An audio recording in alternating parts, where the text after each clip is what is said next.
Sabato 27 settembre è stata inaugurata presso il gabinetto di lettura di Este l'antologica d'arte di Luigi Masin, pittore e scultore veneto. La mostra vede l'esposizione di 39 quadri ad olio su sacco e 7 sculture in bronzo a cera persa.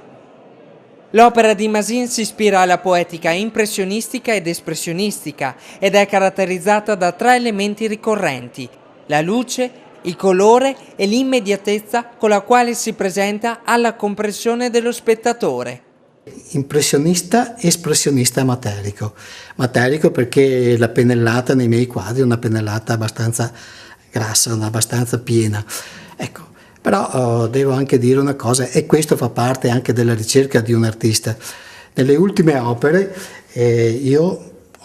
sono riuscito a portare la grafica nel quadro a olio. Attraverso il segno riesco ancora di più a esprimere, quello che il quadro deve dire. Il Veneto è sempre presente nelle opere dell'artista, con scorci di città come Venezia, sia essa avvolta dal fascino della nebbia o dal candore del sole. L'atmosfera ciosotta la ritroviamo invece nella sua opera intitolata Barconi a Chioggia, con loro disordine ordinato, mentre la campagna e i colli veneti sono impressi nelle opere come Grano ed Ulive al vento e Voglia de neve. Sono molto legato alla mia terra veneta, per cui in questa mostra abbiamo proprio l'occasione di vedere parecchi quadri, rappresentare la mia terra, la mia Venezia, le nevicate, i colli uganei e dopo tanti altri angoli, nostri tipici veneti. Soggetti che io nelle mie mostre ricorrenti ho portato sia in Italia che all'estero in mostre personali e antologiche. Le lunghe pennellate di puro colore fanno vibrare e sciogliere le forme. Per Masin i quadri devono vivere con la luce e per la luce e devono trasmettere un messaggio ottimistico e positivo. Una sezione della mostra è dedicata alle sculture. In questo campo Masin è padrone delle linee e delle forme. Ecco allora Adamo ed Eva cacciati dal paradiso terrestre, simbolo di un'umanità che cade e si rialza.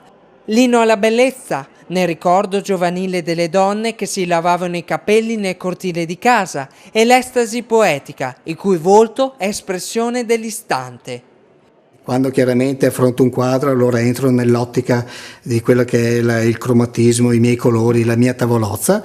Diversamente quando affronto una scultura, chiaramente mi confronto con quelle che sono le linee di forza e con quello che quella scultura deve dire, quale messaggio deve dare, come ogni quadro, ogni opera mia, sia di pittura che di scultura, ha un suo messaggio ed è sempre un messaggio positivo.